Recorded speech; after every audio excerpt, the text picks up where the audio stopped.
إله إلا الله وحده لا شريك له ونشهد أن سيدنا ونبينا وحبيبنا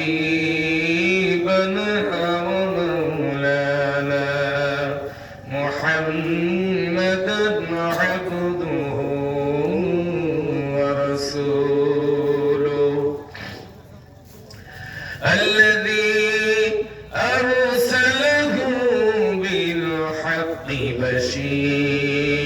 بشيرا ونذيرا وداعيا إلى الله بإذنه وسراجا منيرا فقد قال الله تعالى في كلامه المجيد والفرقان الحميد أعوذ بالله من الشيطان الرجيم بسم الله الرحمن الرحيم يا أيها الذين آمنوا بالله ورسوله والكتاب الذي نزل على رسوله والكتاب الذي أنزل من قبل ومن يكفر بالله وملائكته وكتبه ورسله واليوم الآخر فقد ضل ضلالا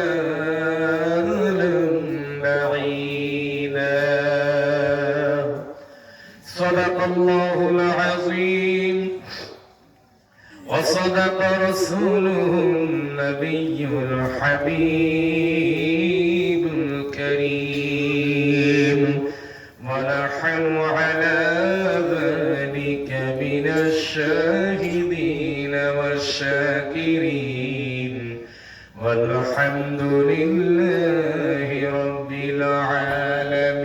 العالمين إن الله وملائكته يصلون على النبي يا أيها الذين آمنوا صلوا عليه وسلموا تسليما اللهم صل على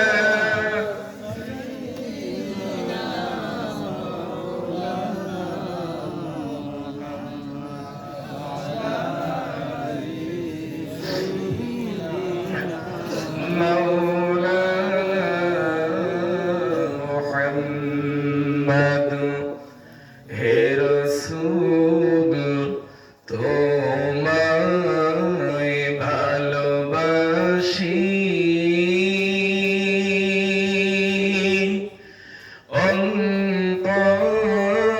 অন্তরে শুধু মুখে নয়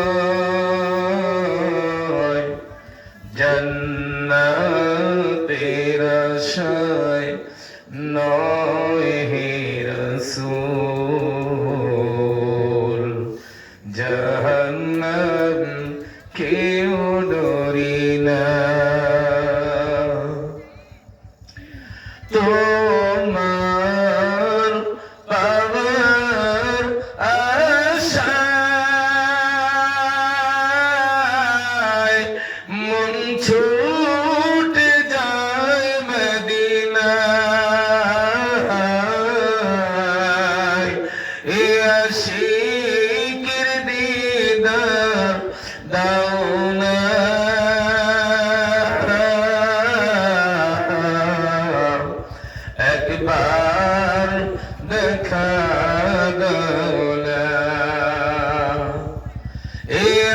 আশিকের দিদার দাও না একবার দেখা দাও না হে রাসূল তোমায় ভালোবাসি অন্তরে শুধু মুখে নয় জান্নাতের আশায় নয় হে রাসূল জাহান্নাম কেউ ডরি না তোমার ওই নাম শুনিলাম এই চোখে দেখিলাম না এই সুর যদি শুনে থাকো আর দূরে থাকিও না এই সুর যদি শুনে থাকো আর দূরে থাকিও না আল্লাহুম্মা সাল্লি আলা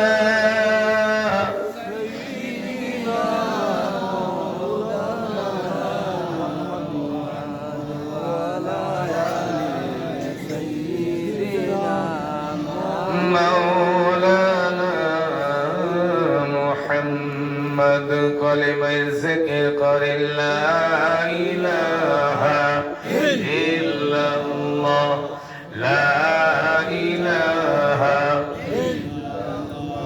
لا إله إلا الله محمد رسول الله صلى الله عليه وسلم সর্বপ্রথম আমার সর্বপ্রকার স্তব স্তুতি প্রশংসা সাধনা আরাধনা বন্দনা নিবেদন করি যিনি আদি অনন্ত চিরস্থায়ী চিরঞ্জীবী যিনি অজর অমর অক্ষয় অক্ষয় স্থলে জলে অনুতে পরমাণুতে খিসারে ভূসারে সর্বাত্ম বিরাজমান যিনি মুক্তিদাতা বিগধনতা গরিয়ান মহিয়ান সর্বশক্তিমান সেই আল্লাহ তাআলা যিনি সমগ্র ব্রহ্মাণ্ডের একচ্ছত্র মালিক যে আল্লাহ রাব্বুল আলামিনের শক্তি সর্বত্র বিরাজমান তবে বর্তমানে আমাদের অবস্থা এমন আমাদের শক্তি একটু বেশি ঠিক না বেশি তো বেশি নয় আচ্ছা তার মানে আমরা বুঝি সব জি আমাদের তো অবস্থা এমন মনে হয় যেন আল্লাহ থেকে শক্তি বেশি আমাদের হ্যাঁ এখন তো দেখবেন সমাজে লাঠির বল পেটোর বল টাকার বল বংশের বল অনেক বল আছে না চোখ বন্ধ হয়ে গেলে সব বল দুর্বল হবে তো নাকি সব বল দুর্বল হয়ে যাবে আজকে সব থেকে লজ্জাজনক বিষয়টাই এলাকার মানুষ আহারে ইমাম সাহেব সেই সঙ্গে এলাকার কিছু মানুষের উদ্যোগে আজ যে 2 দিন ব্যাপী তাফসীরুল কোরআন মাহফিল মানুষ মাইকের মাধ্যমে আওয়াজ শুনতে পাওয়ার পরেও তারা বাড়িতে বসে আছে আসতে কুণ্ঠিত বোধ করছে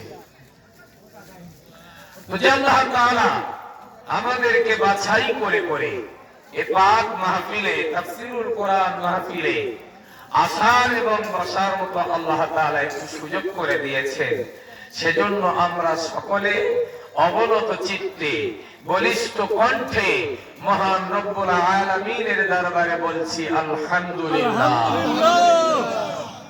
মানুষ অল্প আওয়াজ কি অল্প হবে যুবকেরা মুরব্বীরা যারা আছেন আওয়াজ কি অল্প হবে মনে করে নেন না সেই বদরের যুদ্ধের মতো মনে করে নেন 1000 কাফেরদের বিরুদ্ধে মাত্র 313 জন সাহাবায়ে কেরাম যুদ্ধ করতে গিয়ে এরপরে দেখা গেল মুসলমানরা বিজয় অর্জন করেছিল, ঠিক না? সাহাবা কেরামদের সংখ্যা কম থাকতে পারে, আজকে আমাদের সংখ্যা কম, কিন্তু আওয়াজ শুনে মনে হবে কেন আমরা কম? আরেকবার একটু আল্লাহর জন্য, আল্লাহর সন্তুষ্টি অর্জনের জন্য সকলে আওয়াজ দিয়ে বলেন আলহামদুলিল্লাহ। ঠিক তারপরে পরে বিশ্বনবী, বিশ্বকবি, মরুর ভাস্কর, আফরিদু জাহান, সরকার দু আলাম, সাইয়্যিদুল মুরসালিন, শাফিউল মুযনিবিন, জনাব মুহাম্মদুর রাসূলুল্লাহ সাল্লাল্লাহু তাআলা আলাইহি ওয়াসাল্লামের শানে অসংখ্য দরুদ বর্ষিত হোক, নিবেদিত হোক, সবাই বলেন আমিন। সম্মানীয় আজকের এই সভা নির্বাচিত, নির্ধারিত যোগ্য সভাপতি সাহেব, আমন্ত্রিত ওলামা হযরতগণ, সেই সঙ্গে বিশেষ করে মসজিদের স্বনামধন্য পেশ ইমাম সাহেব, সম্মুখে বসে থাকা আমার বয়স্ক আব্বাজানেরা, নওজোয়ান ভাইয়েরা, স্নেহের বাচ্চারা, পর্দার আড়ালে পর্দার উসিনা সর্বগুণে গুণান্বিতা মা খাদিজার উত্তরসূরি, মা আয়েশার উত্তরসূরি, মা ফাতেমার উত্তরসূরিরা, আল্লাহ তাআলা বক্তা এবং শ্রোতা উভয়কে আমল করার তৌফিক দান করেন, সবাই বলেন আমিন। আরেকটু জোরে বলেন আমিন। আল্লাহ তাআলার কাছে একটু ভিক্ষা চেয়ে নিলাম, কেন আজকের বিশেষ করে তাফসীর করার মতো যোগ্যতা তো নেই একেবারে। আজকের যতগুলো উলামায়ে কেরাম আমি মনে করি সব চাইতে আমি অযোগ্য এবং ইলম কালামের দিক থেকে একেবারে দুর্বল। এরপরে মহান আল্লাহ রাব্বুল আলামিনের অশেষ মেহেরবানি, দয়া, তাই কিছু কথা বলা যদি আল্লাহ তাআলা তার এই গোলামকে সুযোগ করে দেন তবেই সম্ভব হবে।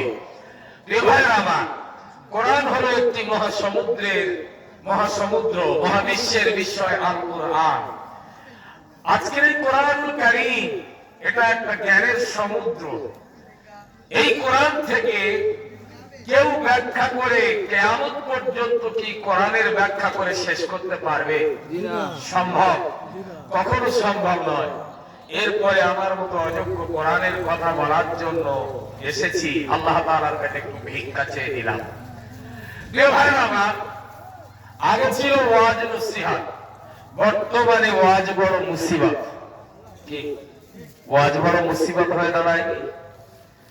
ওয়াজ নসিহত নয়, এখন এই যে এত সুন্দর বড় প্যান্ডেল করা হলো, এই প্যান্ডেলে যদি তাফসীরুল কোরআনের মাহফিল যদি না হতো, কোরআনের তাফসীর যদি না হতো, তো এই মাহফিলে যদি অর্কেস্ট্রার যাত্রা, ফাংশন আর অন্য কিছু অনুষ্ঠান দেওয়া যেত, আল্লাহর কসম বলছি এতক্ষণ হয়তো লোক জায়গা দেওয়া যেত না। কথা ঠিক বললাম না ভুল বললাম? এই মুসলমানের বাচ্চা আজকের এদের কৃষ্টি কালচার দেখে। আজকের যদি আমার অমুসলিম ভাইদের কোনো অনুষ্ঠান হয়, এই মুসলমানের যুবকরা দলবদ্ধ ভাবে ওখানে গিয়ে ভিড় বাঁধায় আর ওখানে গিয়ে যত গন্ডগোলের পাকায়। কি দরকার ছিল? তোমাদের অনুষ্ঠানে কতজন এসছে এটা তো ভাবার দরকার ছিল।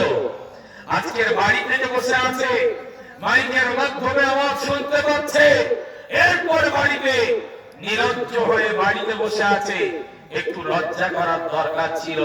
কোরআন প্রেমিক, শুধু মৌখিক দাবি করি আমরা কোরআন প্রেমিক, কিন্তু আল্লাহ প্রেমিক, রাসূল প্রেমিক আমরা দাবি করি, এটা অরিজিনাল আমাদের অন্তরের কথা নয়, মুখের কথা শুধু এটা।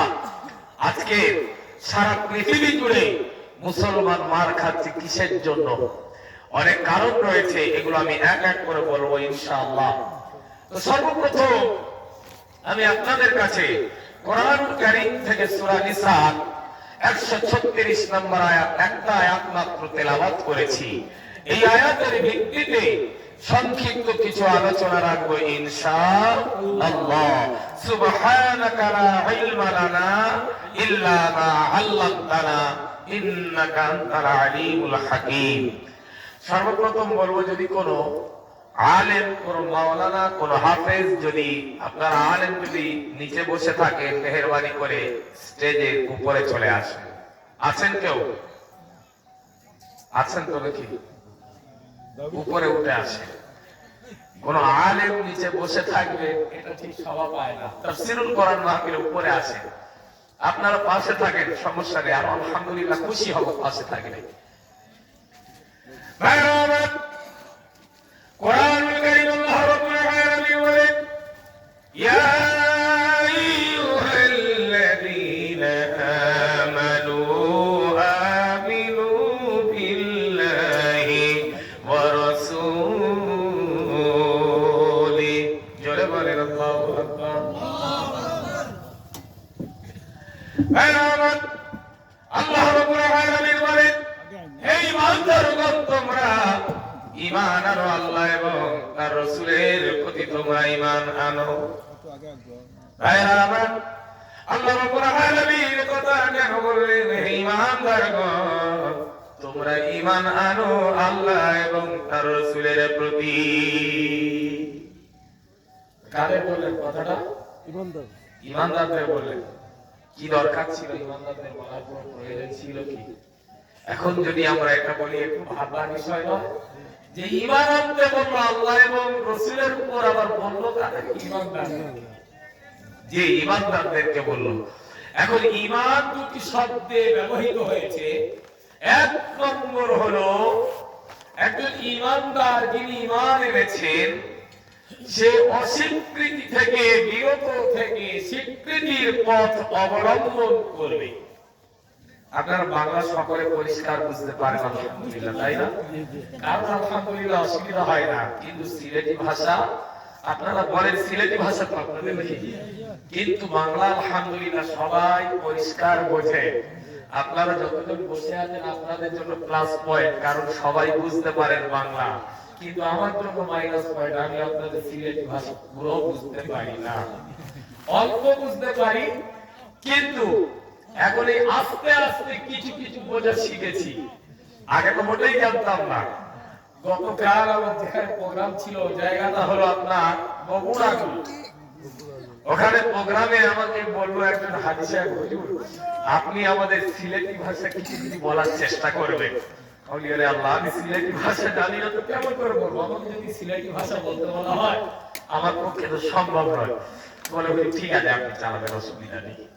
তো আপনারা সবাই তো আমার কথা বুঝতে পারছেন। আর প্রথমে একটু বলি যে বিক্ষিপ্ত ভাবে বসে আছেন, আমি আপনাদের আর উঠে আসতে বলবো না, এরকমই বসেন। লোক কম তো একটু ছড়িয়ে ছিটিয়ে বসতে ভালো লাগবে, নাকি? হ্যাঁ, আশ্চর্য, এত টাকা খরচ করে মানুষ দিন থেকে পিছিয়ে আছে, ঠিক না?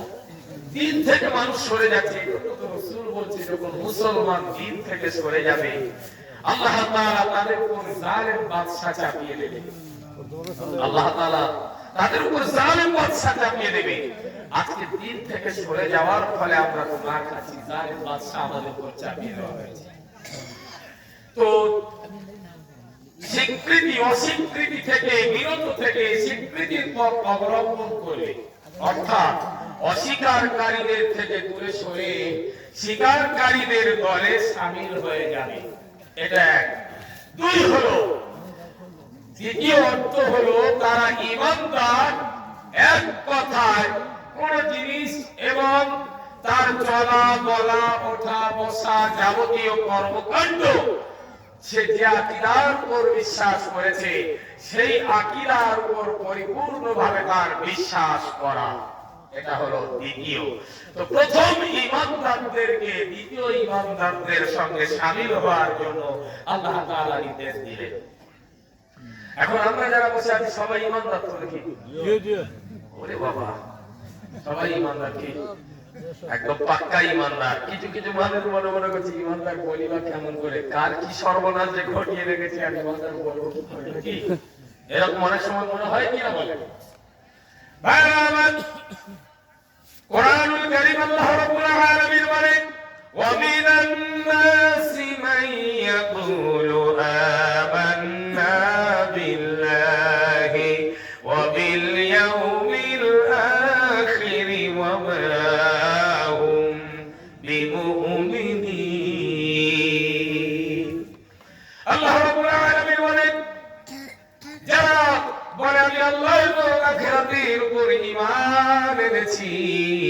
আল্লাহ রাব্বুল আলামিন বলেন ওয়া মা হুম বিমুমিনিন, প্রকৃতপক্ষে সে মুমিন নয়। কারণ এটা যদি বলে আমি আল্লাহ এবং আখিরাতের উপর ঈমান এনেছি, আল্লাহ মানে প্রকৃতপক্ষে মুমিন নয়। ভাইরা আমার, আজ আমরা পৃথিবীর বুকে বড় বড় ঈমানদার দাবি করে বসেছি। আমি মনে মনে করব 40 বছর, 50 বছর, 60 বছর ধরে আমি নামাজ পড়ছি, এই গ্রামে আমার চাইতে দ্বিতীয় আর ঈমানদার, বড় ঈমানদার আর কেউ নাই। আমি হলাম সব থেকে বড় ঈমানদার। আবার এরা দেখবেন কিছু মুরব্বী, সবাই নয়, এ গ্রামে নয়, অন্যান্য জায়গায় দেখেছি, এখানকার মানুষ আলহামদুলিল্লাহ অনেক ভালো। অন্যান্য জায়গায় দেখেছি কিছু মুরব্বী গোছের লোক আছে মসজিদে পুরানো নামাজি, যুবকরা 2-4 যুবক যদি মসজিদে যায় নামাজ পড়তে, হঠাৎ নামাজ তারা বলে ইচ্ছা হলো, আলেম ওলামাদের কথা শুনে সিদ্ধান্ত গ্রহণ করলো যে এবার নামাজ পড়ি। মসজিদে গেল নামাজ আদায়ের জন্য, যদি একটু দাঁড়ানোর ভুল হয়, নিয়ত করার ভুল হয়, কিছু মুরব্বী আছে তাদেরকে ধমক দেয়, ঠিক করে না, ওর জ্ঞান এখনো হয় কি আছে না নেই। তবে এখানে আলহামদুলিল্লাহ সবাই এখানে ভালো, মুরব্বীরা দুঃখ পাবেন না, কিছু কিছু জায়গায় আছে। এরপরে 2 দিন 4 দিন যাওয়ার পরে যুবকটা আর গেল না মসজিদে। এখন গ্রামের আরো মুরব্বী আছে, তারা জিজ্ঞাসা করছে, কিরে সলিমুদ্দিন, তুই যে মসজিদে কদিন যাচ্ছিলাম, ভালো লাগছিল, আর মসজিদে যাসনি, ব্যাপারটা কি? বলে চাচা বলবো কি, কটা পুরো জ্বালায় সহ্য করা যায় না, মসজিদে যাই তো কটা পুরো জ্বালিয়ে অস্থির করে দেয়, জন্য আর যাই না। আর এরা বলে আমি ঈমানদার, বড় ঈমানদার, আল্লাহওয়ালা। আসলে উচিত ছিল একটা যুবক যখন মসজিদে এলো, তার নামাজে যদি কোনো ত্রুটি হয়, দাঁড়ানোতে, তার নিয়ত করায় যদি ত্রুটি হয়, তার গায়ে মাথায় হাত বুলিয়ে, বাবা নামাজের নিয়তটা এইরকম ভাবে করবে, বাবা আপনার এইরকম ভাবে দাঁড়াও বাবা, যদি তার এই ভালোবাসা দিয়ে শেখানো যায়, মসজিদের মুসল্লিদের প্রতি, মসজিদের প্রতি তার ভালোবাসা বাড়বে না কমবে? বাড়বে না। এরা যদি বলে আমি বড় ঈমানদার, আল্লাহওয়ালা, দেখা যাচ্ছে আসলে নামাজের পর বাইরে বের হলো, তাসবিহ হাতে নিয়ে তাসবিহ টিপতে টিপতে যাচ্ছি, আর ঈমানদারের পরিচয় দিচ্ছি, বউ হয়েছে সুদের বন্ধনের সেক্রেটারি বউ, আর আমি আল্লাহওয়ালা। এই তো অবস্থা নাকি?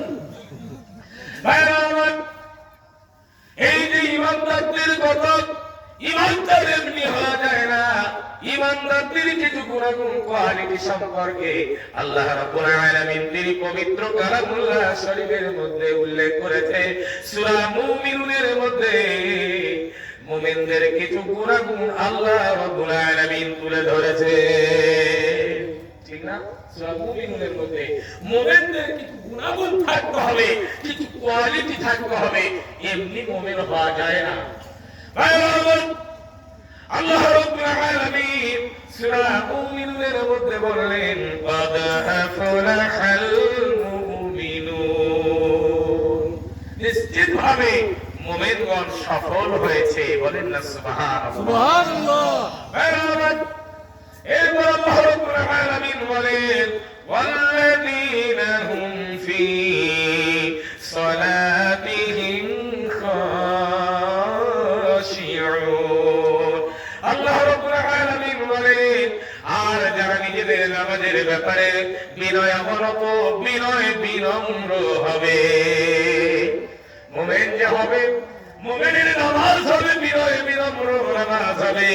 মুমিন যখন নামাজের নিয়ত করবে, চিন্তা করবে, রব্বুল আলামিন নামাজের জন্য নিয়ত করলাম, আল্লাহ আমার সামনে কাউকে দেখতে পাই না, আল্লাহ কেউ নাই, আল্লাহ তুমি আমার সামনে হাজির আছো, এই নিয়ত করতে হবে কিনা? মাবুদের সামনে যখন দাঁড়িয়ে যাবো, মাবুদ তুমি আমার সামনে হাজির, লাভবাই তোমার সামনে।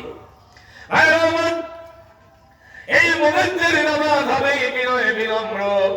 আর মুমিন, বর্তমানে মুমিন কেমন হচ্ছে, জুমার দিন ইমাম সাহেব যদি নামাজের নিয়ত করে লম্বা কেরাত পড়ে, এই মুমিন যারা দাবি করলো আমি বড় আল্লাহওয়ালা ঈমানদার, এরা বার করে নিয়ত করে মসজিদের ঘড়ির দিকে তাকাবে, ইমাম সাহেবের কোনো জ্ঞান বুদ্ধি না, ইমাম সাহেব আজকে এত লম্বা কেরাত ধরার কি বা দরকার ছিল।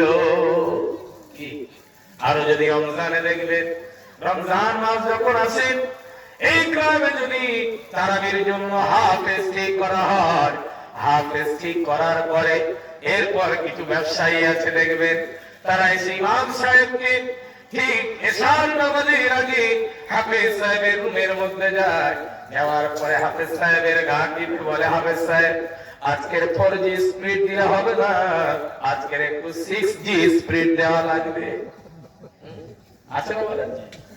বলবে ইমাম সাহেবকে, হাফেজ সাহেবকে এসে গা টিপে, আজকের একটু 6G স্পিড দেবে, 4G দিলে হবে না, সারাদিন খুব কষ্ট হয়ে গিয়েছে আর শরীর টানে না, একটু দেবেন। এখন হাফেজ সাহেব চিন্তা করছে, 1 মাসের জন্য যখন এসেছি 27 দিনের জন্য একটু সন্তুষ্ট না করলে না। হাফেজ সাহেব দেখছে যদি একটু খুশি করি এদের থেকে তো হাদিয়া কিছু পাবো নাকি, লুঙ্গি জামা কি কিংবা কেউ 2000 3000 এক্সট্রা করে হাদিয়া দেয়, এগুলো দেয় কি অনেক সময়। তো যেমন ড্রাইভার তেমন হেল্পার, সমস্যা নেই। একটা গাড়িতে দেখবেন একই গাড়ির যদি একজন ড্রাইভার একজন হেল্পার থাকে, দুর্ঘটনা ঘটার সম্ভাবনা বেশি থাকবে না, থাকবে না?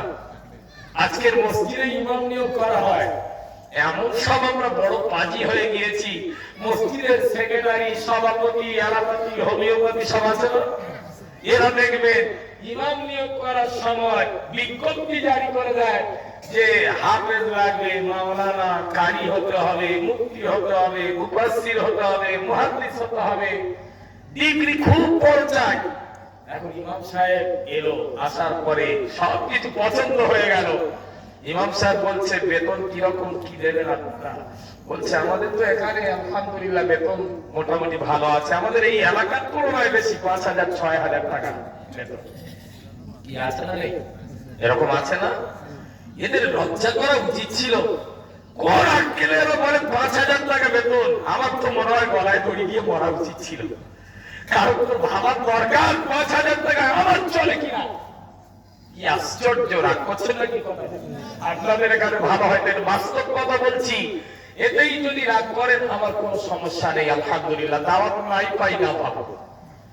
একবার এসছি যখন ভালো করে ঝালাই করতে পালিয়ে যাই বলে নাকি ভাই আমার, এই অবস্থা। এরপরে ইমাম সাহেব যদি বলে যে এই বেতনে কি চলতে পারে, একটু বাড়িয়ে দেওয়া যায় না? এরা কি করে? এরা বলে, সেক্রেটারি নসিহত করে, হুজুর আমাদের এখানে আউট ইনকাম ভালো আছে, তদবির টাকাটা যদি করতে পারেন মাশাআল্লাহ ভালো ইনকাম। ইমাম সাহেব দেখছেন মাছ দেওয়ার একটা সুযোগ, হ্যাঁ ঠিক আছে, চালা। ঘর বন্ধ করতে এসছে মুসল্লি, একজন এসছে, যাও 10,000 লাগবে, যেমন 5000 বেতন দেবে, দাও 10,000। ইমাম সাহেবের কেন এইরকম তদবির করে মহল্লায় চাইতে লাগবে কেন? আজকে আমরা যদি তার যথেষ্ট পরিমাণে বেতন, যোগ্য বেতন দিয়ে যদি তাকে রাখি, ইমাম সাহেব আউট কাজ সর্বনাশ কেন করবে? ভাই আমার, এরপরে দায়িত্ব দেওয়া হয় কি, ইমাম সাহেব নামাজ পড়াতে হবে, আযান দিতে হবে, মক্তব পড়াতে হবে। আচ্ছা, আমি ওই যে বললাম ড্রাইভার হেল্পার এক লোক হয়ে সমস্যা আছে না নেই? আছে তো। ড্রাইভারের কাজ তো ড্রাইভার করবে, আর হেল্পারের কাজ তো হেল্পার করবে। এরা কি করছে? এরা জানি ইমাম সাহেবকে বেতন দিয়ে রেখেছে, যা খুশি তাই বলুন, বাবার চাকর যাবে ইমাম সাহেব। প্রিয় ভাইরা আমার, ছোট্ট একটা গল্প বলি, আমি ওখানে ফিরে আসবো। আসলে এই সামান্য একটা আয়াত, কিন্তু এর মধ্যে বহু কিছু লুকিয়ে রয়েছে, ঠিক না? এই আয়াতের ভিতরে অসংখ্য শব্দ লুকিয়ে আছে, অসংখ্য বিষয় এর মধ্যেই লুকিয়ে আছে। আমাদের ওখানে হাওড়া ডিস্ট্রিক্ট একটা জায়গার নাম শুনেছেন না? হাওড়া আমাদের হলো দক্ষিণ 24 পরগনা। তার মানে কলকাতা থেকে আমাদের 60 কিলোমিটার, প্রপার কলকাতা টাউন থেকে 60 কিলোমিটার রাস্তা। আর আমাদের ডিস্ট্রিক্টটা তো আগে একটাই ছিল, 24 পরগনা ছিল, পরবর্তীতে ভাগ হয়ে উত্তর 24 পরগনা, দক্ষিণ 24 পরগনা হয়ে গেল। কলকাতাটা উত্তরে অল্প কিছু, আমাদের দক্ষিণে বেশিরভাগ। তো একজন ইমাম সাহেব দীর্ঘ 16-17 বছর যাবৎ ইমামতি করলো। ইমামতি করার পরে একদিন সেই মহল্লায় একটা মুরব্বী মারা গিয়েছে। আপনাদের কি বলেন? হামসায়া বলেন না সিলেটি ভাষা? আচ্ছা, হামসায়া বলেন। একজন মুরব্বী মারা গিয়েছে। মারা যাওয়ার পরে মুরব্বীর ছেলে সেই ইমাম সাহেবের কাছে বলছে, হুজুর আমার আপনার জন্য একটু খাস করে দোয়া করবেন ভালো করে। এরপরে ইমাম সাহেব জানাজার নামাজ পড়ানোর পরে দোয়া করেছে, কি দোয়া করেছে কেউ ভালো করে শুনতে পায়নি। পরে ইমাম সাহেবের রুমে তার ছেলে এসে বলল, হুজুর আপনাকে বললাম একটু ভালো করে আমার বাবার জন্য দোয়া করতে। বলে, দেখ সেই তো থাকবো না, তবে আল্লাহর কসম সত্য কথা একটা বলি, 16-17 বছর 17-18 বছর যাবত তোদের গ্রামে ছিলাম, তোর বাবা একদিনও আমার শান্তিতে থাকতে দেয়নি। তা আমি শুধু আল্লাহ আল্লাহ করতাম, কবে তোর বাপ মরবে, তোর বাপ মরে যে আমার অন্তর থেকে দোয়া বেরোয়। জেনে রাখবেন, অনেকে আছে সবাই সমান নয়। ইমামদের পিছনে লাগে ইমামদের বদয়া খেয়ে বিদায় নিতে হবে দুনিয়াতে, ঠিক না? এই জন্য আলেম ওলামাদের সঙ্গে সম্পর্ক ভালো রাখা লাগবে না লাগবে না?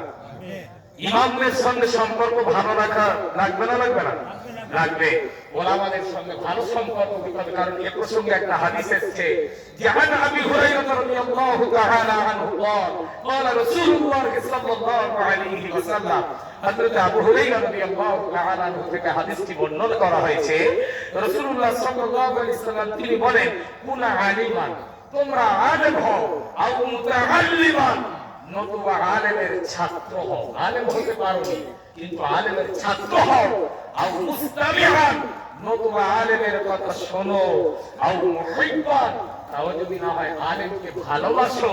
ওয়ালা তাকুনিল খামিসাতা ফাতাহলিক, আর ৫ম নম্বর কাজটি তোমরা করো না, কোন আলেম ওলামাদের সঙ্গে হিংসা বিদ্বেষ পোষণ করো না। কথাটা কার? রাসূল বলে গিয়েছে। তো আমরা সবাই তো রাসূল প্রেমিক নাকি? রাসূল প্রেমিক আহলে সুন্নাত ওয়াল জামাআতের মানুষ আমরা রাসূল প্রেমিক বেশি হই না? মুস্তাদে রাসূল যদি কেউ করে থাকে, এটা কিন্তু আমাদের পক্ষে মানা সম্ভব হয় না। ভাইরা আমার, যে কথা বলছিলাম, আল্লাহ রাব্বুল আলামিন বলেন, ওয়াল্লাযীনা হুম ফী সালাতিহিম খাশিউন, আর মুমিন যারা হবে আল্লাহ রাব্বুল আলামিন বলেন তারা নিজেদের নামাজের ব্যাপারে বিনয় অবনত হবে, বিনয় বিনম্র হবে। হালকা বৃষ্টি পড়ছে বাবাজি, আপনারা কি পালিয়ে যাবেন? চলবে? আলোচনা চলবে নাকি? থাকবেন? আর উঠে গেলে আমিও আমার নাই বাড়ি গেল, কি করবো? অন্যত্র আল্লাহ রাব্বুল আলামিন বলেন, ফাওয়াইলুল লিল মুসাল্লিন, দুর্ভোগ সেই নামাজীরা আল্লাযীনা হুম আন সালাতিহিম সাহুন। আল্লাহ রাব্বুল আলামিন বলেন, যারা তাদের নিজেদের নামাজের ব্যাপারে উদাসীন থাকে। আমার ভাইরা, আমরা কেউ উদাসীন নয় নামাজের ব্যাপারে, কিন্তু দেখা যায় নামাজের ব্যাপারে এমন উদাসীন হলাম। ঠিক রাতের বেলায় গরমের সময় প্রচন্ড গরম লাগছে, প্রচন্ড গরমের সময় আমরা কি করি? রাত্রিবেলায় 12টা পর্যন্ত এই আসামের বুকে পাহাড়ি এলাকায় জেনারেটর হয়ে যায়।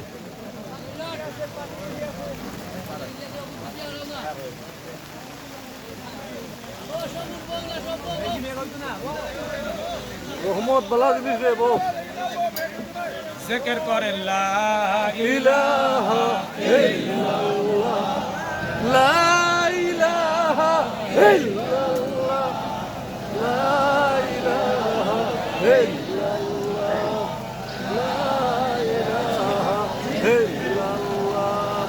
লা ইলাহা ইল্লাল্লাহ, লা ইলাহা ইল্লাল্লাহ।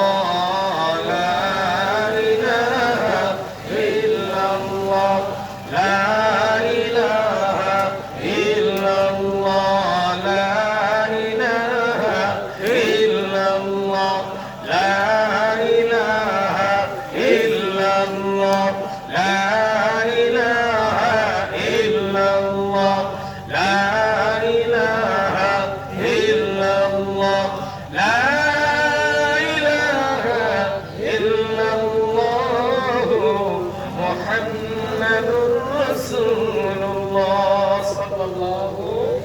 আলাইহি ওয়াসাল্লাম দরুদ শরীফ পড়েন আল্লাহুম্মা সাল্লি আলা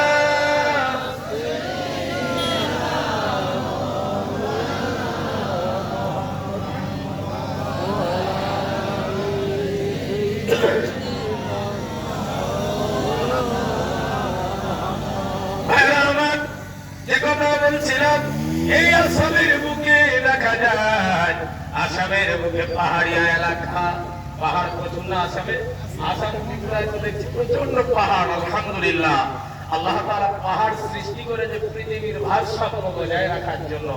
আজকে তো পাহাড় কেটে কেটে মানুষ শেষ করে দিচ্ছে, ঠিক না? তো এই পাহাড়িয়া এলাকা, গরমের সময় প্রচন্ড গরম, ঠিক রাত্রিবেলা 10টা, 11টা, 12টা, 1টা পর্যন্ত কিছু যুবক আছে পাহাড়ের কিনারায় গিয়ে একটু হাওয়া লাগাচ্ছে, ফ্রি ফায়ার পাবজি চালাচ্ছে, কি আছে না নেই? কিন্তু এরা একটু মনে করেছে কি যে এশার নামাজটা আদায় করি। আমাদের এলাকায় সারা রাত্রিব্যাপী মাহফিল হয়, কলকাতায় বেশিরভাগ মাহফিল গুলো সারা রাত্রিব্যাপী মাহফিল। এরপরে দেখেছি যে রাতের বেলা মাহফিল করে যখন বাড়ি ফিরি, রাত 12টা, 1টা, 2টা, 3টা পর্যন্ত রাস্তায়, ঠিক ওই আপনার ঢালাই রাস্তাগুলো, আমাদের ওয়েস্ট বেঙ্গলে গ্রাম্য যে রাস্তাগুলো, এগুলো বেশি এখন ঢালাই রাস্তা হয়ে গেছে আমাদের ওয়েস্ট বেঙ্গলে। তো রাত্রিবেলায় এই ফ্রি ফায়ার খেলতে লাগলো, আর যখন যাচ্ছি গাড়ির লাইট রিপার করছি, হর্ন দিচ্ছি, এরপরে কিন্তু কোনো ভ্রুক্ষেপ নেই। সমস্যা তো যে জোরে জোরে কথা বলছেন, তো কথার আওয়াজটা যখন আসছে একটু আঘাত করবে। তো আজকের এই নামাজের ব্যাপারে এত উদাসীন, ছোট্ট একটা ঘটনা বলি, আবার ফিরে আসবো। আল্লাহর নবী সাল্লাল্লাহু আলাইহি সাল্লাম তার একজন প্রাণপ্রিয় সাহাবী, গরীব সাহাবী, ব্যবসা বাণিজ্য করত, কয়েকটি খেজুর বাগানের মালিক। ব্যবসা বাণিজ্য করার জন্য তিনি একটি হৃষ্টপুষ্ট উট কিনল। হৃষ্টপুষ্ট উট কেনার পরে ওই উটের পেটে মাল বহন করে নিয়ে যেত। আবার মুসলমান ভাইয়েরা, একদিনের ঘটনা, তিনি যখন সারা নামাজ রাত্রিবেলা বেশ কিছুদিন হয়ে যায়, বাজার থেকে যখন আসে, আসার পরে বিছানায় শুয়ে পড়ে।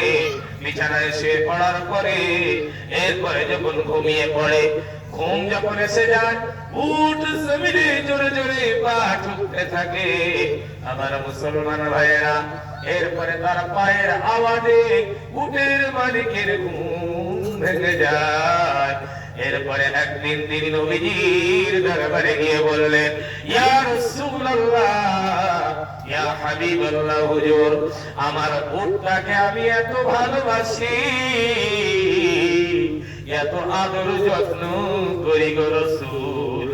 আমি যখন রাতের বেলা এসে বিছানায় শুয়ে পড়ি, আমার উট জমিনে এত জোরে জোরে মাটিতে পা ঠুকতে থাকে, যার পায়ের আওয়াজে আমার ঘুম নষ্ট হয়ে যায়। ইয়া রাসূলুল্লাহ, ইয়া হাবিবাল্লাহ, হুজুর, আপনি কি একটু বলে দিতে পারেন না? আল্লাহ নবী শোনার পরে বললেন, ও আমার সাহাবী রে, তোমার উটকে আমার সামনে নিয়ে এসো। এরপরে উটকে যখন হলো, আনার পরে দেখলো উটকে সামনে নিয়ে আসা হলো। আমরা যেমন নামাজে বসে যাই, তাসাহুদ অবস্থায় যখন বসে যায়, উট এসে নবীজির দরবারে এসে সামনের পা দুটি মুড়ে রাসূলুল্লাহর সামনে নামাজরত অবস্থায় বসে গেল, মাথা নিচু করে আছে। এরপরে উট বলল, ইয়া রাসূলুল্লাহ, ইয়া হাবিবাল্লাহ, হুজুর, সারাদিন পরে আমি গোয়াল ঘরে আশ্রয় পাই গো রাসূল, এখন আপনার দরবারে কেন আলো? ইয়া রাসূলুল্লাহ, ইয়া হাবিবাল্লাহ, হুজুর বলুন। আল্লাহ নবী বললেন, ও উট রে, তোমার মালিক তোমাকে এত ভালোবাসে, এত যত্ন করে, আদর করে, সময় মতো খেতে দেয়, আর তোমার মালিক রাতের বেলায় যখন এসে বিছানায় শুয়ে পড়ে, তুমি পা এত জোরে জোরে জমিনে ঠুকতে থাকো তোমার মালিকের ঘুম নষ্ট হয়ে যায়। কথাটা কি সত্য বলো? উট বলল ইয়া রাসূলুল্লাহ, ইয়া হাবিবাল্লাহ, হুজুর কথাটি সত্য। তবে আজ দেখলাম, আজ কয়েকদিন আমার মালিক বাজার থেকে এসে রাতের বেলায় বিছানায় ঘুমিয়ে পড়ে। ইয়া রাসূলুল্লাহ, ইয়া হাবিবাল্লাহ, হুজুর আমি দেখলাম আজ কয়েকদিন আমার মালিক এশার নামাজ আদায় করে না গো।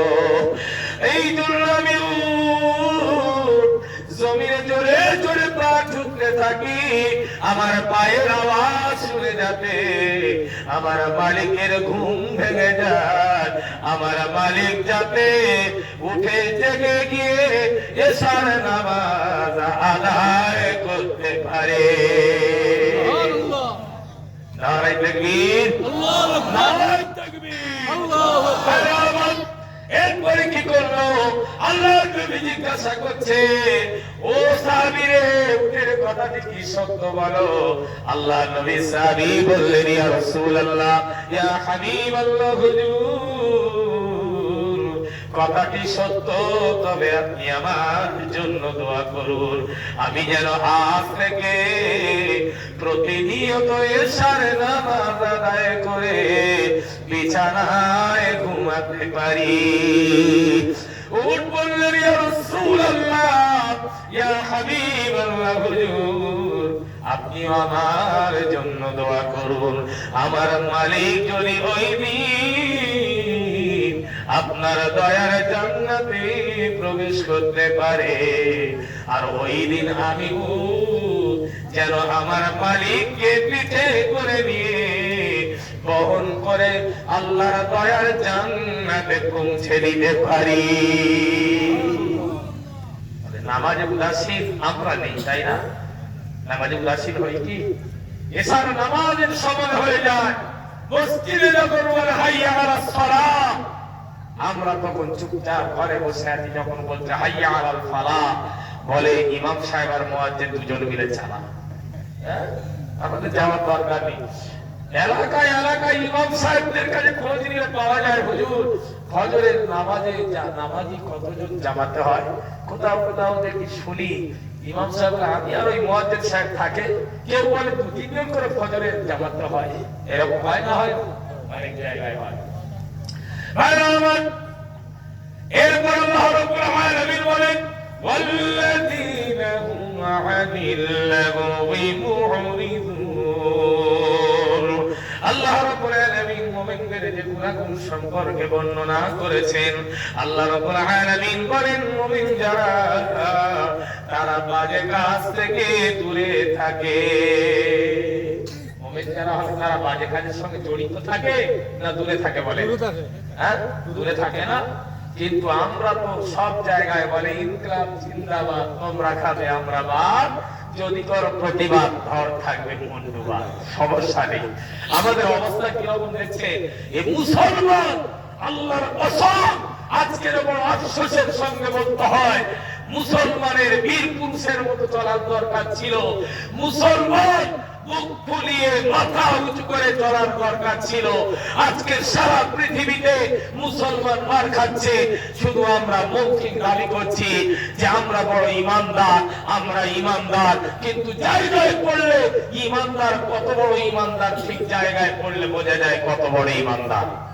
ভাইরা আমার, এজন্য সূরা আনকাবুতের মধ্যে আল্লাহ তাআলা বলছে, আহাসিবান নাস আইয়ুতরাকু আইয়াকুলু আমান্না ওয়া হুম লা ইফতানুন। আল্লাহু আকবার বলে।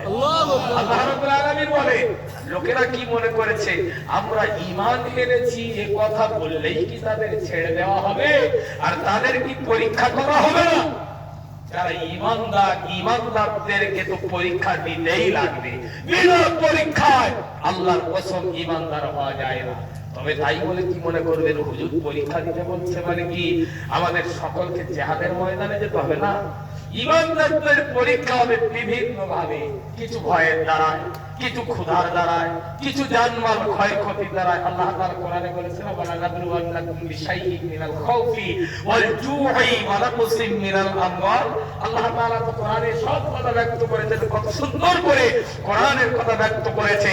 এজন্য তাফসীরুল কোরআন মাহফিলে কোরআন থেকে যখন আলোচনা করা হয়, কোরআনের আলোচনা কিছু মানুষ, কিছু যুবকদের হৃদয়ে আসর করে না, কোরআনের কথা শুনতে ভালো লাগে না।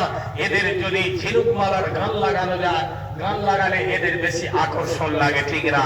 আসলে এদের সিরিয়ালের সামনে যদি বসিয়ে দেওয়া যায় 24 ঘন্টা সিরিয়াল নিয়ে মেতে থাকবে, তাও ভালো। 1টা ঘন্টা 2টা ঘন্টার জন্য কোরআনের তাফসীর শোনার মতো মন মানসিকতা তৈরি হলো না। এজন্য আল্লাহ তাআলা বললেন ইন্নাল্লাহা লা ইউগাইয়িরু মা বিআনফুসিকুম হাত্তা বিকওমিন ইন্নাল্লাহা লা ইউগাইয়িরু মা বিআনফুসিকুম। আল্লাহ তাআলা বললেন যে যতক্ষণ পর্যন্ত এই কওম পরিবর্তন না হয়, আমি আল্লাহ তাদেরকে পরিবর্তন করি না। আগে আমাদেরকে পরিবর্তন হওয়ার চেষ্টা করতে হবে, তবে আল্লাহ তাআলা আমাদের পরিবর্তন করাবে। আমরা যদি কোনো চেষ্টা না করি, শুধু আল্লাহ তাআলা পরিবর্তন করাবে এত সহজ না, আমাদের চেষ্টা থাকতে হবে। এজন্য বলি ইমানদারদের পরিচয় বোঝা যায় ঠিক জায়গায় পড়লে ইমানদার কত বড় ইমানদার আমাদের বোঝা যায়। আজ আসামের বুকে, আজ ফিলিস্তিনের বুকে, গাজার বুকে মুসলমান মার খাচ্ছে। আজকের লক্ষ্য করুন, ফিলিস্তিনের মুসলমান মার খাচ্ছে। মার খেতে খেতে ফিলিস্তিনের মুসলমান মার খেতে খেতে অস্থির হয়ে যাচ্ছে, ঠিক কিনা বলেন? আজ ফিলিস্তিনের মুসলমান, আল্লাহর কসম বলি, যদি জ্বলন্ত ইমানদার দেখতে চান, ফিলিস্তিনের মুসলমানদের দেখলে জ্বলন্ত ইমানদার ফিলিস্তিনের মুসলমানদের মধ্যে পাওয়া যায় কি যায় না? আজ রমজানুল মুবারক মাসে ফিলিস্তিনের মুসলমানরা রমজানুল মুবারক মাসে পূর্ণ একটি মাস রোজা রাখলো, কিন্তু ইফতার করার মতো খাদ্য সামগ্রী ছিল না। এরপরে তারা রোজা ছাড়েনি, পূর্ণ একটি মাস রোজা রেখেছিল। আমার মুসলমান ভাইয়েরা, ওই ফিলিস্তিনের মুসলমানরা ছোট্ট ছোট্ট বাচ্চা, নিষ্পাপ মাসুম বাচ্চারা পর্যন্ত গুলির শিকার হচ্ছে, ঠিক না বলেন? গুলির শিকার হচ্ছে ছোট্ট বাচ্চা। মা বাচ্চাকে কোলে নিয়ে চুপ করে বসে আছে। মৃত বাচ্চাকে বলার মতো কোনো ভাষা নাই, যাওয়ার মতো কোনো রাস্তা নাই। মা বাচ্চাকে কোলে নিয়ে চুপ করে বসে আছে। এখন বলেন, একটা মা বাচ্চাকে কতটা ভালোবাসে? একটা বাচ্চা যদি বাড়িতে বাইরে বেরিয়ে যায়, বাড়িতে বাইরে বেরোনোর পরে বাচ্চা যদি আস্তে তুলে করে, মা সব থেকে দুশ্চিন্তায় থাকে কিনা? মা এত দুশ্চিন্তায় থাকে, রাতের বেলায় সবাই ঘুমিয়ে পড়েছে, মা বিছানায় ঘুমাতে পারে না। মা একবার করে বিছানায় যখন শোয়, পিঠটা বিছানার সঙ্গে লাগায়, আবার বিছানা থেকে উঠে বাচ্চার বিছানার দিকে উকি ঝুঁকি মেরে দেখে বাচ্চাটা এসেছে কিনা। আবার দরজার দিকে যায়, আমার বাচ্চাটা কোথায় গেল? এত রাত হলো, আমার বাচ্চা কেন এখনো বাড়ি আসে নাই? আমার মুসলমান ভাইয়েরা, একটা মা বাচ্চারা এত ভালোবাসে, সেই ফিলিস্তিনের মুসলমানরা ওই মা বাচ্চা, মরা বাচ্চাকে কোলে নিয়ে বসে থাকতে হয়েছে। আমার মুসলমান ভাইয়েরা, এজন্য বলি ইমানদার হতে গেলে ইমানদারদেরকে পরীক্ষা দেওয়া লাগবে। ও মুসলমান, আমি মনে করলাম আমি কোন ঝামেলায় যাব না, আমি যদি কোন ঝামেলায় যাই আমার নামে অ্যারেস্ট করবে, আমার নামে কেস দেবে, আমাকে অ্যারেস্ট করবে, এই চিন্তা ভাবনা আমরা করি না বলেন? মুসলমান শুধু আমরা নিজের চিন্তা করছি। ও মুসলমান, যখন জাতির ক্ষতি হবে, সকল জাতির ক্ষতি হয়ে যাবে, ঠিক না বলেন? এজন্য ইমানি জজবা যাদের থাকবে, ইমানি পর যাদের থাকবে, মুসলমান কোনদিন আল্লাহকে ছাড়া দ্বিতীয় কাউকে মুসলমান কোনদিন ভয় করে না, ঠিক না বলে? একটা ইমানদারের কাছে, পাক্কা ইমানদার, সাচ্চা ইমানদারের কাছে 100 জন পর্যন্ত পরাজয় হতে পারে। তাহলে পরাজয় করতে পারে একজন যদি ইমানদার হয়। আসলে ইমানদার হব কি করে? আমাদের তো চিন্তা ভাবনা, আমাদের মস্তিষ্কের বিকৃতি ঘটেছে। এখন আমরা বিভিন্ন চিন্তা ভাবনা দুনিয়ামুখী হয়ে চলছি।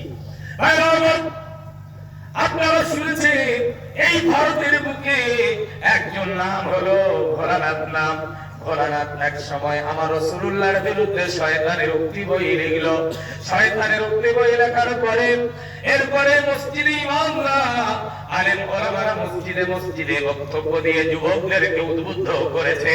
হঠাৎ একজন যুবক যার নাম হলো আলিমুদ্দিন, এই আলিমুদ্দিন নামক একজন যুবক চলে গেল মায়ের কাছে। মায়ের একমাত্র কলিজার টুকরা সন্তান আলিমুদ্দিন গিয়ে বলছে, মা আজকে রাসূলুল্লাহর দুশমনকে বিদায় করব মা, আজকের আল্লাহর দুশমনকে বিদায় করব মা, আপনি আমাকে একটু অনুমতি দেন মা।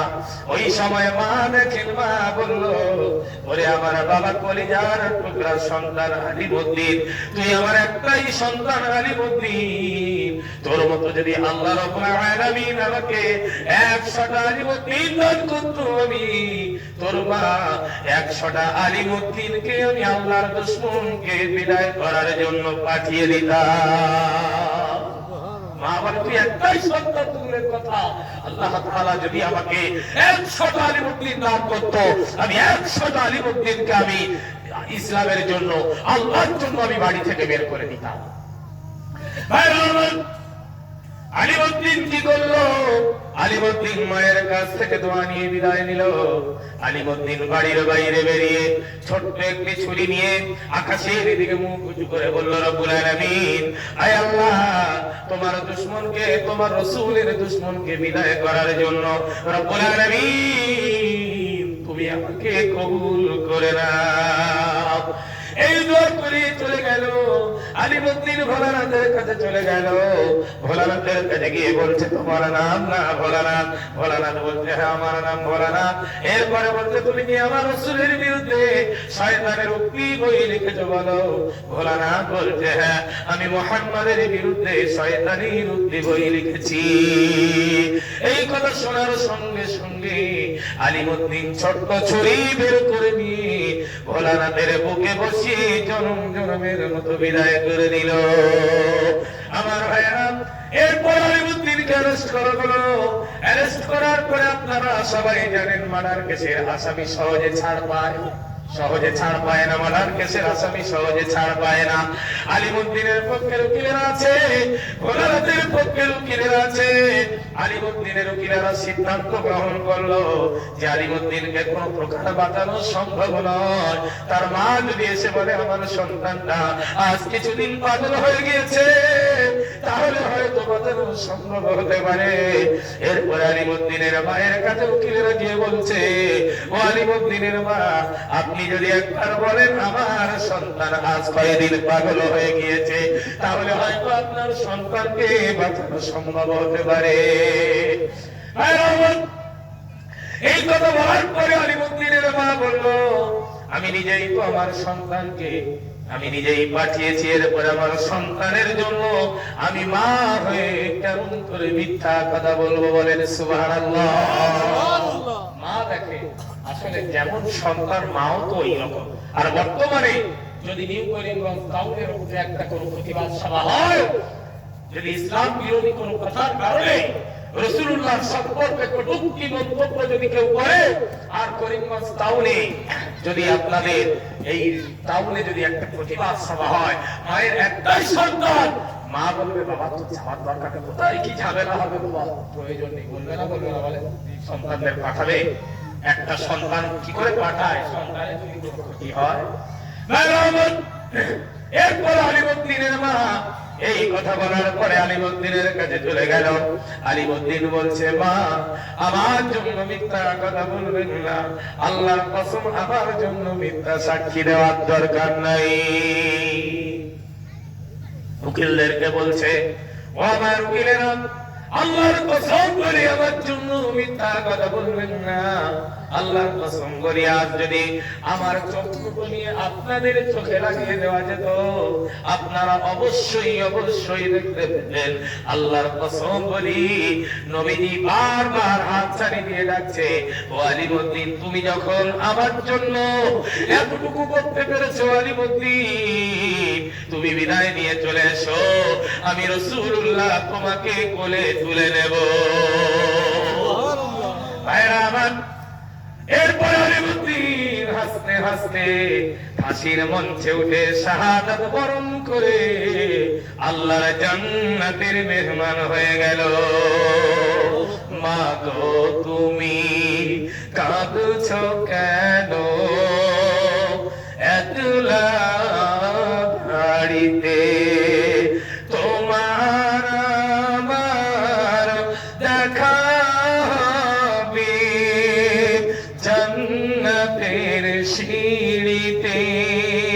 মা, মা গো তুমি কাঁদছো কেন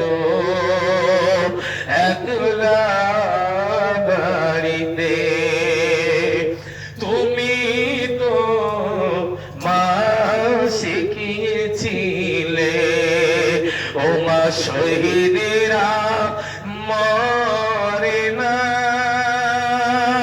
তাই হয়েছি শহীদ মা গো, অভিমান করো না। মা গো তুমি কাঁদছো কেন একলা বাড়িতে। আল্লাহুম্মা সাল্লি আলা সাইয়্যিদিনা মাওলানা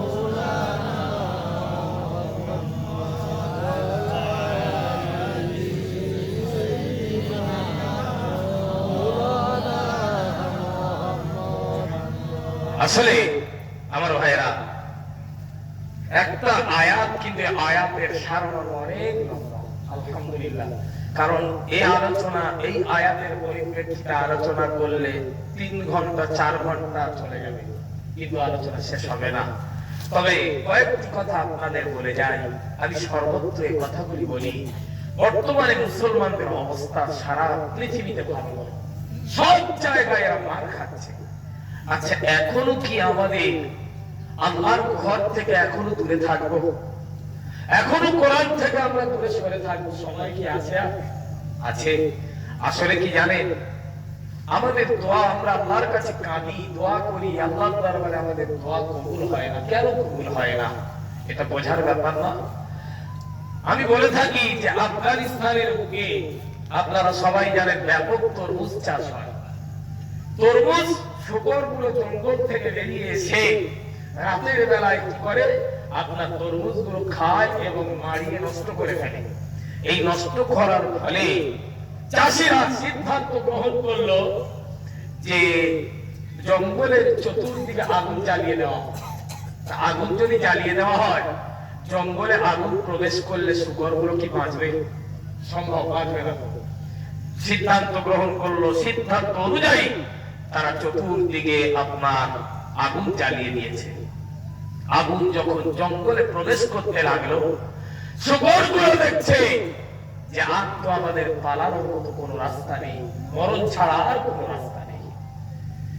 এরপরে কি করলো, শুকরগুলি আকাশের দিকে মুখটা উঁচু করে চিৎকার দিয়ে ক্রন্দন শুরু করেছে।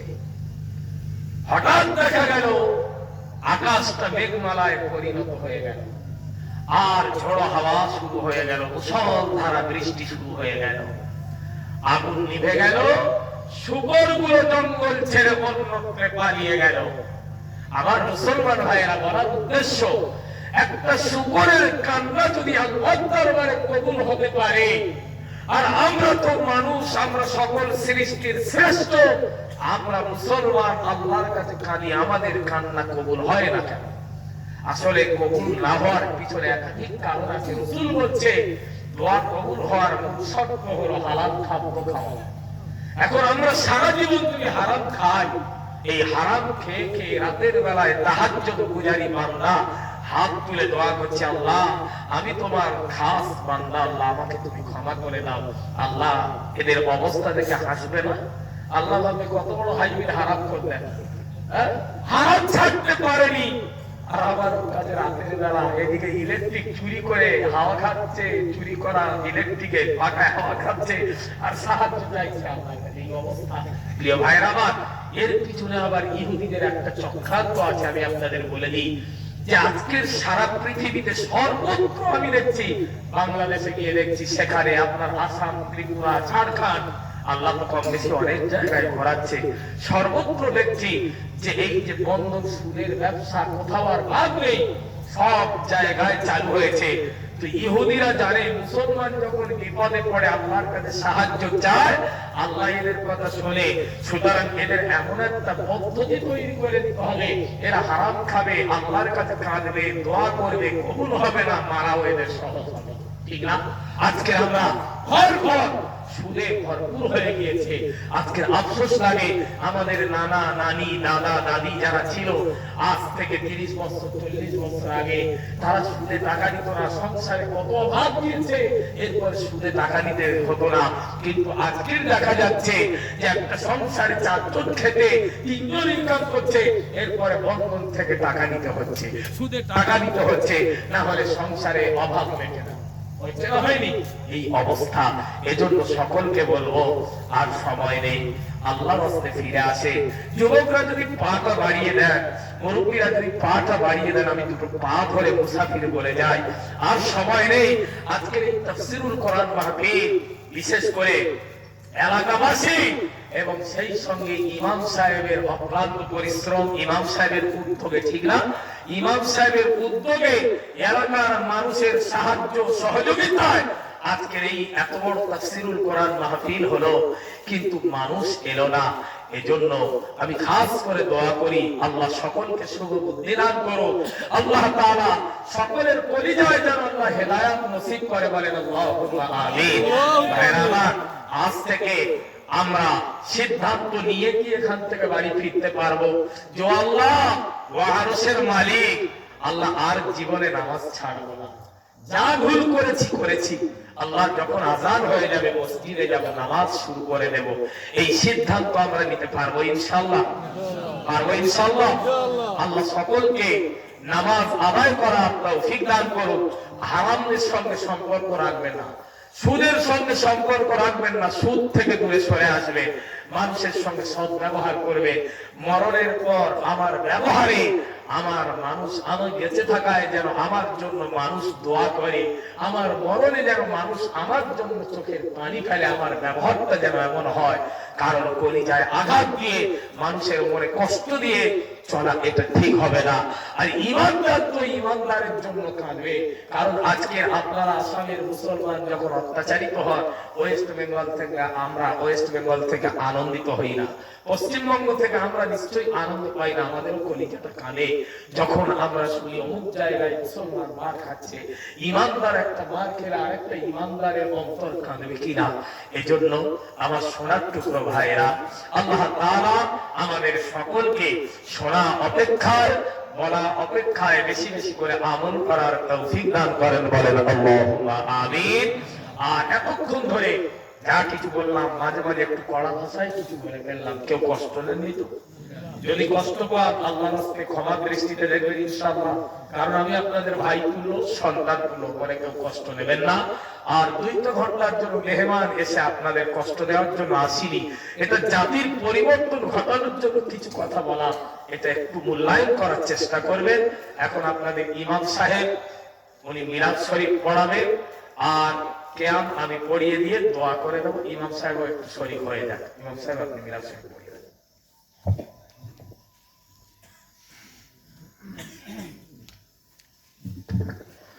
أعوذ بالله من الشيطان الرجيم. بسم الله الرحمن الرحيم. نحمده ونصلي على رسوله الكريم. ولما تم من حمله صلى الله عليه وسلم شهران على أشهر الأقوال المروية، توفي بالمدينة الشريفة المنورة أبوه عبد الله، وكان قد استهزأ بأخواله بني عدي من الطائفة النجارية، ومكث فيهم شهرا سقيما يعانون سقمه وشقواه. ولما تم من حمله صلى الله عليه وسلم على رجعه 9 أشهر قمرية، وآن للزمان أن ينجلي عنه صدى، حضرت أمه ليلة مولوده آسية ومريم في نسوة من الحصيدة القدسية وأخذها المخاض فولدته النبي الأكرم صلى الله عليه وسلم نورا يتلألأ ثنايا النبي سلام عليك يا رسول سلام عليك يا حبيب سلام عليك صلاة الله عليك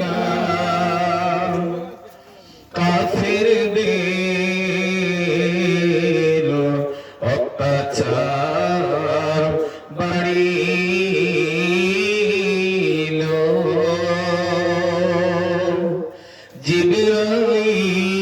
জিবরাইল হিজরতের সংবাদ দিল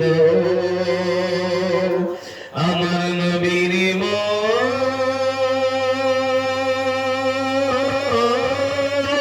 আর কাবায়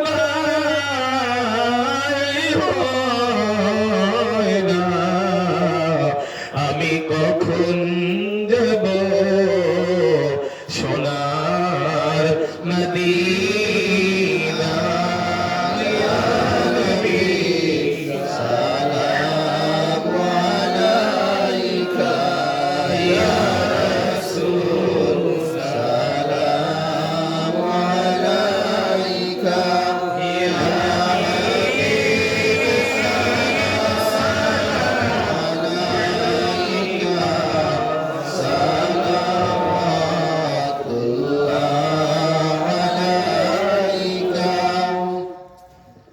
গর্ভেতে পিতা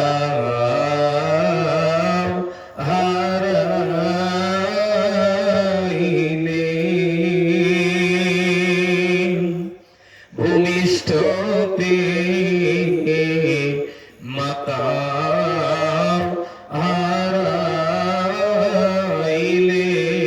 হারাইলেন দুনিয়াতে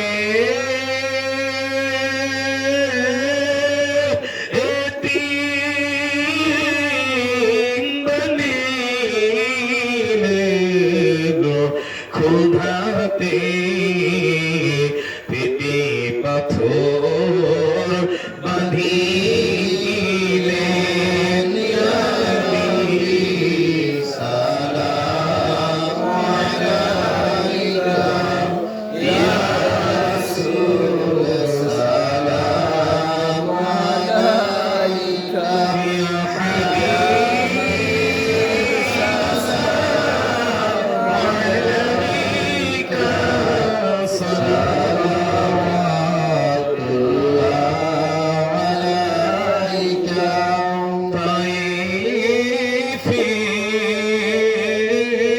তাইফের দুষ্ট ছেলেরা আমার দয়ার নবীকে পাগল বলিয়া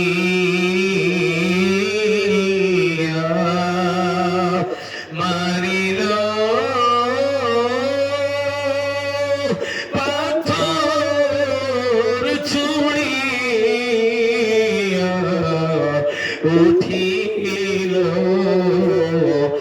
আরশ কাঁপিয়া ইয়া নবী সালাম আলাইকা ইয়া রাসূল সালাম আলাইকা ইয়া হাবিব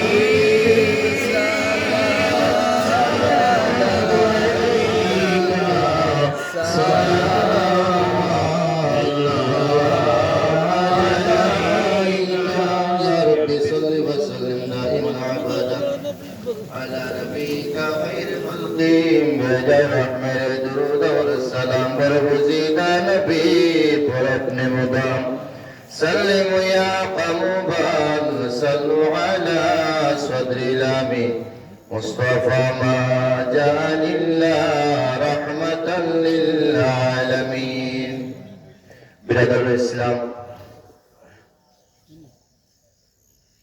আপনারা সকলে জানেন যে 2 দিন ব্যাপী তাফসীরুল কুরআন মাহফিল আজকে প্রথম দিন ইনশাআল্লাহ আগামী কালকে এই মাহফিলও মুফাসসিরিন কিরামগণ তাফসীর পেশ করবেন আমি আপনাদেরকে নাম বলছি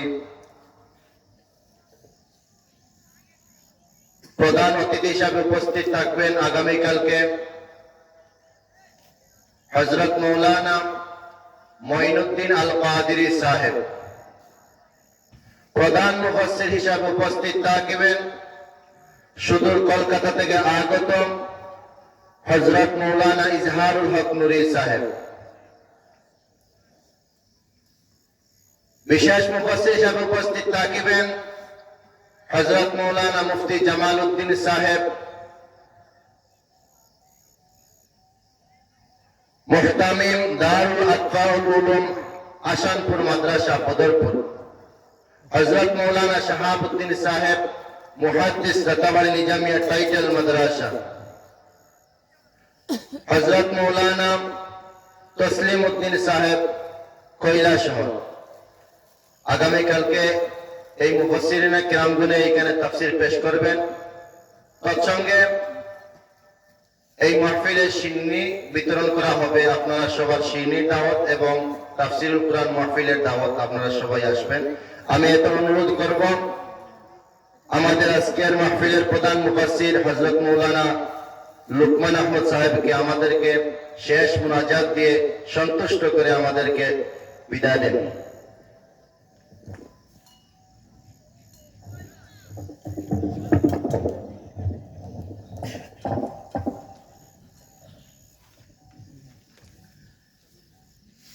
আমরা যারা উপস্থিত আছি দোয়া যখন আমরা করব দোয়া করার সময় আমরা সকলে একটি জিনিস বিশেষ খেয়াল রাখবো দোয়ার সময় অনেক সময় আমরা কি করি এদিক ওদিক তাকাই কিন্তু যখন দোয়া করা হয় দোয়ার একটা আদব থাকবে ঠিক না দোয়া করার সময় আমরা আমাদের গুনাহের দিকে লক্ষ্য করে আমাদের অনেকের মা বাবা চলে গিয়েছে আজকের কবরে শুয়ে তারা চাতক পাখির ন্যায় আমাদের দিকে তাকিয়ে আছে কখন আমার সন্তানেরা একটু হাত তুলে দোয়া করবে এই আশা নিয়ে তারা চাতক পাখির ন্যায় তাকিয়ে আছে আর তাদের কোনোদিন আমরা ফিরে পাবো না একটা ঈদের দিন বিশেষ বিশেষ দিনে তাদেরকে আমরা আর সামনে পাবো না যাদের মা বাবা হারিয়ে গেছে বড় নিয়ামত হারিয়ে গিয়েছে তাদের রূহের মাগফিরাত কামনা করা হবে সেই সঙ্গে এলাকাবাসী এই এলাকায় যত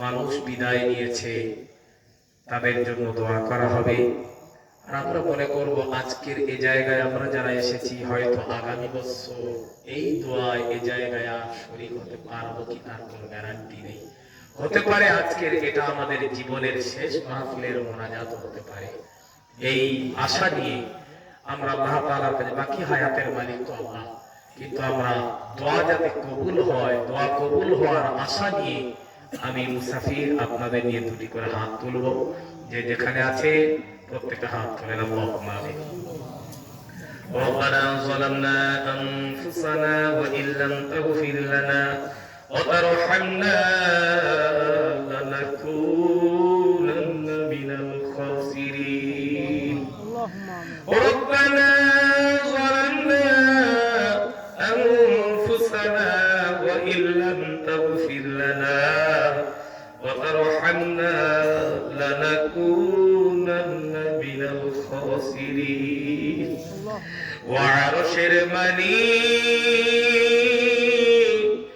আমরা বড় গুনাহগার গুনার বোঝা মাথায় নিয়ে আল্লাহ তোমার দরবারে ভিক্ষুকের মতো দুটি করে হাত উঠিয়েছি গো আল্লাহ আয় আল্লাহ বড় ভয় হয় ভিক্ষুক বলে যদি তাড়িয়ে দাও কোথায় যাব আল্লাহ ভিক্ষুক বলে যদি তাড়িয়ে দাও আয় আল্লাহ আশ্রয় নেওয়া জায়গা থাকবে না। কার কাছে ক্ষমা চাইব গো আল্লাহ?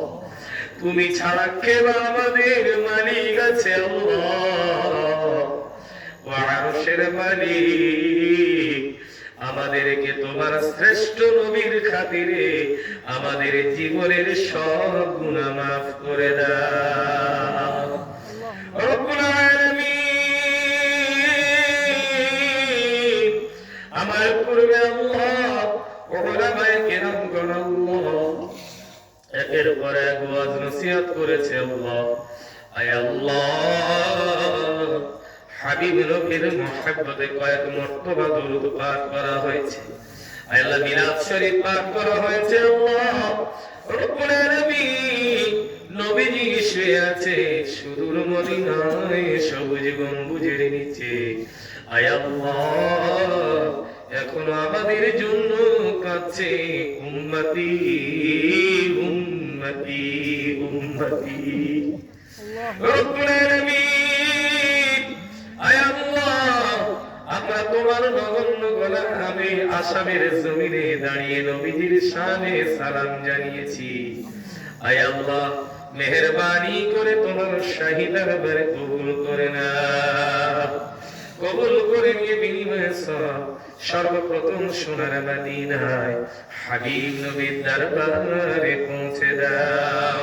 তামাম নবীন সিদ্দিকিন শুহাদা সালিহিন সালফে সালিহিন তাবিঈন তাবিঈন আইম্মায়ে মুজতাহিদিন খুলাফায়ে রাশিদিন উম্মাহাতুল মুমিনিনদের রুহকে সব পৌঁছে দাও। আয় আল্লাহ, পৃথিবীর এক প্রান্ত থেকে নিয়ে অপর প্রান্ত পর্যন্ত যত পীর ওলি হাজী গাজী হাফেজ করি মাওলানা মুফতি মুহাদ্দিস মুফাসসিরিন মুকাতিবিন মুআল্লিমিন যারা দুনিয়ার বুক থেকে বিদায় নিয়েছে আল্লাহ, সকলের রূহকে সওয়াব পৌঁছে দাও রব্বুল আলামিন। আমরা যারা আজকের দুটি করে হাত উঠিয়েছি গো আল্লাহ, কেউ বা জন্ম দুঃখিনী মাকে হারিয়েছি আল্লাহ, কেউ বা জন্মদাতা পিতাকে হারিয়েছি আল্লাহ। আল্লাহ, যাদের মা চলে গেছে ওরশির মালিক, বাচ্চা যখন বাইরে যেত বিদেশে যেত, বাড়ি আসার সময় হয়ে গেলে আল্লাহ গো সবাই ঘুমিয়ে পড়ে, যখন বাড়ি ফিরে না মা চিন্তা করে আমার বাচ্চা কখন বাড়ি ফিরবে আল্লাহ। মা দুটি হাত তুলে দোয়া করে আল্লাহ, হে আল্লাহ, তুমি আমার বাচ্চাকে রাস্তায় কোনো বিপদ দিও না। মা দোয়া করে আল্লাহ, আল্লাহ, আমার বাচ্চাকে তুমি আমার কোলে ফিরিয়ে দিও। এরপরে বাচ্চা যখন রাতের বেলা এসে দরজার কাছে এসে মা মা বলে ডাক দেয়, মা বাচ্চার ডাকে সাড়া দিত আল্লাহ। আল্লাহ, যাদের মা চলে গেছে আমার পূর্বে না এসে মা বলে ডাকবে, মায়ের সাড়া মিলবে না। আল্লাহ, যাদের আব্বা চলে গেছে আব্বা সন্তানদের জন্য কত জায়গায় গলা ধাক্কা খেয়েছিল, কত জায়গায় মিথ্যা কথা বলেছিল আল্লাহ। আয় আল্লাহ, আমার আব্বা যেমন বারবার খবর দেয় বাবা সফর কেমন কাটছে বাবা, যাদের বাবা নাই কে খোঁজ নেবে বাবা, কেমন আছো বাবা বলো, কে খোঁজ নেবে। আয় আল্লাহ, পবিত্র ঈদের দিনে আল্লাহ, যখন বাচ্চাদের জন্য নতুন পোশাক কেনা হয় গো আল্লাহ, বারবার মনে হয় মা বাবা যদি থাকতো, মা বাবার জন্য একটা নতুন পোশাকের ব্যবস্থা করতাম আল্লাহ। আয় আল্লাহ, সেই বাবা মায়ের কবরের আযাব মাফ করে দাও। আয় আল্লাহ, সেই বাবা মায়ের কবরগুলি জান্নাতুল ফিরদাউস বানিয়ে দাও। আয় আল্লাহ,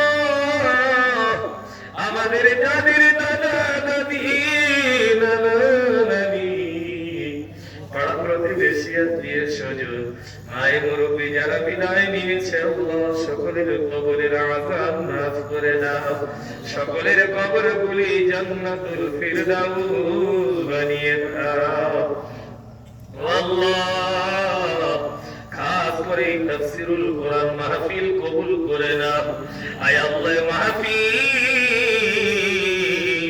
তুমি আমাদের জন্য নাজাতের ওসিলা বানিয়ে দাও। ও রব্বুল আলামিন,